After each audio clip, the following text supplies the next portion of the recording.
Anatomical movement are used to describe the actions upon the skeleton. It's also defined as the act or instance of moving the bodily structures. Wait! I'm wearing something inappropriate for this activity. I'll just change something. And yeah, without further ado, let's begin with abduction and adduction anatomical type of movement.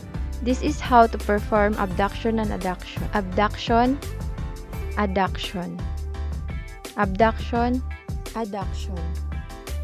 Abduction is a movement of a body part away from the body midline. The body midline is the half of the body down the middle to make right and left sides. Adduction is the antagonistic movement of abduction. It is a movement of a body part towards the body midline. Abduction and adduction can also be done in the legs. Abduction, adduction. Abduction, adduction. Abduction and adduction involves the movement of muscles such as trapezius, deltoid, latissimus dorsi, pectoralis major, triceps and biceps, and bones such as clavicle, scapula, and humerus. Next, the angular motion and circumduction. Angular motion and circumduction. Angular motion is the motion of the body about a fixed point or axis, and circumduction is the movement of a body region in a circular manner. Angular motion and circumduction involves the movement of muscles such as trapezius, latissimus dorsi, extensor digitorum, extensor carpi group, peroneus, gastrocnemius, tibialis, and Achilles tendon, and bones such as clavicle, scapula, and humerus. Next is the dorsiflexion and plantar flexion.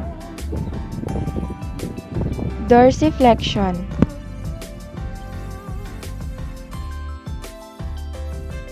Plantar flexion. Dorsiflexion is the movement of the foot upwards, and plantar flexion is the movement in which the top of the foot points away from the leg. Dorsiflexion and plantar flexion involves the movement of muscles such as tibialis, extensor, flexor, peroneus, tertius, gastrocnemius, soleus, and plantarius, and bones such as tibia, fibula, tarsal bones, metatarsals, and phalanges of the toes. Next is the elevation and depression. Elevation, depression.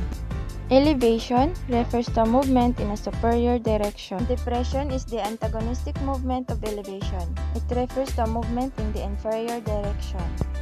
Elevation and depression involves the movement of muscles such as trapezius, deltoid, pectoralis major, and sternocleidomastoid, and bones such as clavicle and scapula. Next is the extension and flexion anatomical type of movement. Extension, flexion. The extension refers to a movement that increases the angle between articulating elements, and flexion is the antagonistic movement of extension. It refers to a movement which decreases the angle between articulating elements. Extension and flexion involves the movement of muscles such as triceps, biceps, extensor, and flexor, and bones such as humerus, radius, and ulna. Next is the gliding anatomical type of movement. Gliding to the right, gliding to the left. Gliding occurs when two opposing surfaces slide past each other. Gliding involves the movement of muscles such as external oblique and going down, and bones such as lumbar vertebrae, and all of the bones going down to the phalanges of toes. Next is the opposition anatomical type of movement. Opposition. Opposition is a special movement of a thumb which enables it to grasp or hold an object. And the antagonistic movement of opposition is reposition.